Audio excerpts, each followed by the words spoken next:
Rosalie, kumusta naman ang unang araw ng pag-convene ng House Committee of the Whole sa resolution of both houses number 7? June, nagkaroon ng pagkakataon ang mga resource person na magbigay ng kanilang opening statement hinggil dito sa panukalang amyendahan ng Saligang Batas o Resolution of Both Houses number 7 o RBH 7. Karamihan sa mga ito pabor sa economic charter change o economic chacha at isa naman na nagsalita na tutol dito sa panukalang amyendahan ang economic provisions ng Saligang Batas. Sinimulan na ng House of Representatives ang deliberasyon sa Resolution of Both Houses number 7 o RBH 7 na layong amyendahan ng economic provisions ng 1987 Constitution. Ayon kay Speaker Martin Romualdez na tumatayong chairperson ng House Committee of the Whole, economic charter change at hindi political amendment ang pakay ng Kamara. Malinaw po sa ating lahat ang misyon natin ngayon. Pagun ang ilang economic provisions na pumipigil sa pagpapasok ng mga negosyo mula sa ibang bansa. Ito lamang ang pakay natin, ekonomiya, hindi politika. Umapela rin ito sa mga kapwa mambabatas na makilahok sa deliberasyon ng proposed amendments sa Saligang Batas. Partikular na ang pagluluwag ng ownership sa public utilities, education at advertising industry. Subalit bago pa man ang debate sa economic chacha, pinagtalunan na ang ilang panuntunan sa pagdinig ng House Committee of the Whole. Kwinestyon ni House Deputy Minority Leader, ACT Teachers Party List Representative Franz Castro kung ang pag-convene ng House bilang Committee of the Whole ay katumbas na ng Constituent Assembly o CONAS. May tanong lang po nga ako. So ito bang plenary na ito, kino-convert na ba natin yan sa Constituent Assembly? Kasi po, ang daming topic dun sa RBH. If it is simple bill lang, nakalagay sa rule natin, one topic, one bill.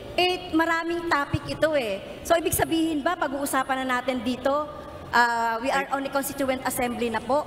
Bahagyan na ring pinagdebatihan ang gagawing sistema sa pagpasa at pagboto sa proposed economic chacha.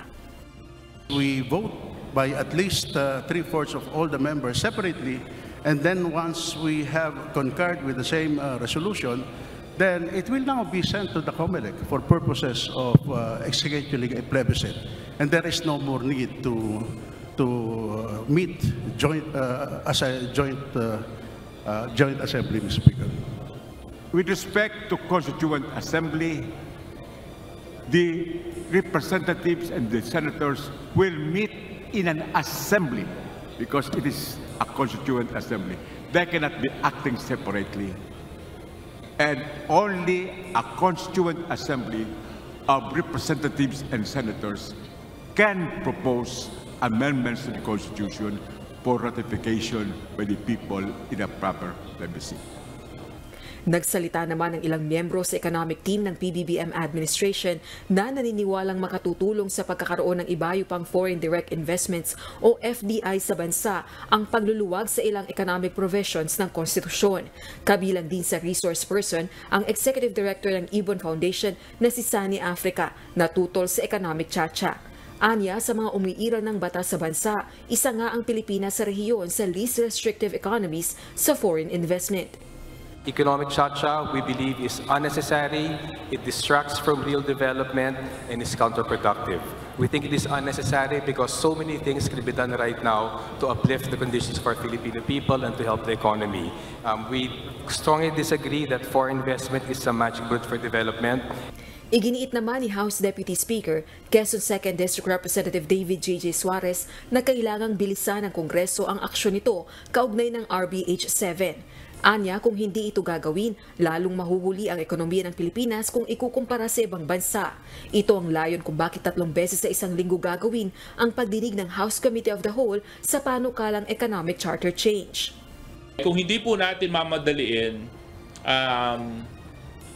mas lalo po may iwan ang ating bansa. So, ano po ang maaasahan ng ating mga kababayan dito? I think they can expect a very fruitful, enlightening, exhaustive, and inclusive discussion, deliberation. Kaya po natin ito ginawang committee as a whole para hindi po malilimit yung discussions sa mga miyembro ng isang committee lamang kung ito po ay inilagay sa, let's say, sa Committee on Constitutional Reform. Binigyang diin din itong hindi na kailangan pang magbigay ng deadline si Pangulong Bongbong Marcos Jr. kaugnay ng economic tsa-tsa, lalo na't ilang beses na ring nagbitiw ng pahayag ang presidente sa issue. Hindi na naman siguro kailangan ipaliwanag ng ating presidente kung kailan yung deadline. Di ba? I mean, does he even have to tell us? You have to do, I mean, let's do, basic na po yun.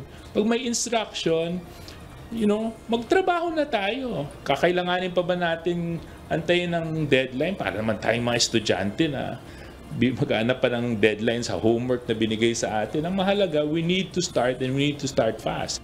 Ikinatuwa naman ng mga kongresista ang pahayag ni dating Pangulong Rodrigo Duterte na komportable na itong suportahan ng economic tsa-tsa na isinusulong ng PBBM administration basta't hindi makikinabang ang mga kasalukuyang nakaupo sa pwesto sa pag-amyenda ng saligang batas. So siguro po nakikita na ng ating well-respected former President Rodrigo Duterte ang linaw na ito naman talaga yung matagal nang pinupush ng maraming administrasyon at syempre ng 19th Congress. Of course, it is a welcome development that the former President Duterte is supporting charter change. Gayunman, umaasa si House Deputy Speaker Suarez na susunod na sa yabag ng dating Pangulo ang mga taga-suporta nito. Natutuwa po ako sa pagbabago ng sentimiento ng dating Pangulo kasi lang mas magiging maganda po ito kung pati ang kanyang mga sumusuporta ay sumalamin din sa posisyon ng dating Pangulo. Samantala, tiniyak naman ng tagapanguna ng House Committee on Labor, Rizal 4th District Representative Fidel Nograles na hindi mamadaliin ng panel ang pagdinig at pag-aaralang mabuti ang wage hike measures. Tiniyak din itong pakikinggan ng lahat ng panig sa isasagawang deliberasyon ng komite sa mga panukala. So alinsunod po sa direktiba ng ating House Speaker, hindi po natin mamadaliin. Kailangan po natin pag-aralan, suriin at pakinggan lahat po ng mga hanay, lalong-lalo na ho yung sa mga investors, yung mga namumuhunan, nagbibigay po ng trabaho dito ho sa ating bansa. Kasi sila po yung maapektuhan ng pagdating po dito sa usapin ng sahod. Nakatakda ang pagdinig ng House Committee on Labor sa wage hike bill sa February 28, araw ng Miyerkules. June, around 3:45 p.m. nang suspindihin ng Kamara ang deliberasyon sa RBH 7 pero para bigyang daan yung plenary session ng Kamara. Pero 4:44 p.m. nag-resume ang pagdinig o yung deliberasyon ng House of Representatives bilang Committee of the Whole sa RBH 7. At kabilang sa mga pinakauling nagbigay ng kanilang opening statement si Philippine Constitution Association Chairperson at retired Chief Justice Renato Puno. Kabilang sa kanya mga tinalakay yung nagiging usapin ngayon sa probisyon ng 1987 Constitution. Partikular na yung Article 17, Paragraph 1, Section 1, Paragraph 1 ng 1987 Constitution kung saan nakasaad na anumang amendment o revision sa 1987 Constitution maaring ipanukala ng Kongreso sa pamamagitan ng pag-aproba ng 3/4 ng lahat ng miyembro nito.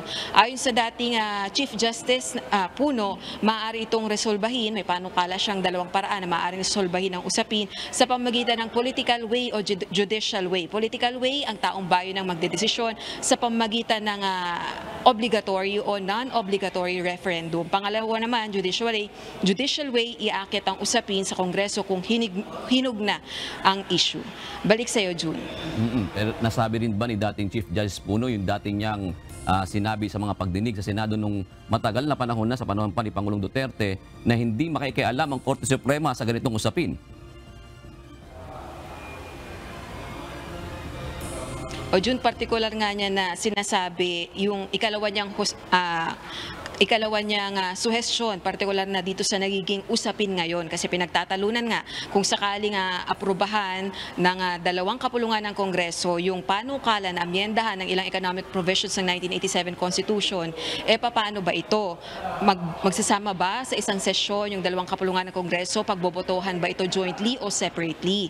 At binabanggit nga ni dating Chief Justice Renato Puno, meron nga dalawang paraan. Kabilang na nga dyan yung pangalawa na judicial way Wednesday, maaari lang itong iakyat sa Korte Suprema. Kumbaga kung executed na o kung meron ng reklamo hinggil sa grave abuse of discretion. Ibig sabihin kapag naisagawa na kung ano ba yung dapat na gawin ng dalawang kapulungan ng Kongreso, kung pagbobotohan ba nila separately o jointly itong pag-amyenda sa ilang economic provisions ng 1987 Constitution. So hanggang mamaya meron pang pagdinig dyan at hanggang kailan uli ito isasagawa ang pagdinig sa RBH 7? O June, kanina nung minomonitor natin, isa pa lang yung nakakapagtanong sa mga resource person tsaka sa mga kapwa nila kongresista hinggil dito sa RBH 7. Partikular na si Minority Leader for Peace Party List Representative Marcelino Libanan. Isa pa lang ang nakakapagtanong sa mga resource person. So maaari yang humaba hanggang mamaya. Pero kagaya ng sinabi ng liderato ng Kamara, 3 beses gagawin yung deliberasyon dito sa RBH 7 from Monday to Wednesday. From 1 p.m. to 3:45 p.m. Tapos 4 p.m. yung plenary session. May plenary session pa rin ang Kongreso pero katulad kanina na wala pang 1 hour yung plenary session ay sinuspindi na nila para ibalik ulit yung deliberasyon dito sa RBH 7. So yun, aasahan natin na 3 times a week isasagawa ng Kamara ang deliberation sa RBH 7. Lasa lang, Rosalie, hindi ba maantala naman yung mga mahalagang panukalang batas na dapat nilang dinggin? O tinanong nga yan ng media dito sa mga liderato ng Kamara, patuloy pa rin ang iba't ibang pagdinig ng mga komite sa ibang mga panukalang batas. For example, sa Wednesday, ang House Committee on Labor, dinigay nila yung mga nakabinbing panukala hinggil sa wage hike. So ibig sabihin, bagamat nagde-deliberate ang mga miyembro ng House of Representatives, sa RBH 7, ay tuloy naman yung iba nilang legislative work. For example, yung mga committee hearings, tuloy-tuloy yan from Monday to Wednesday. Bukod pa dyan, yung isinasagawang mga press briefing ng mga kongresista araw-araw dito sa House of Representatives. So, ang binabanggit nila, hindi nila pababayaan yung iba nilang legislative work. Maraming salamat, Rosalie Cos.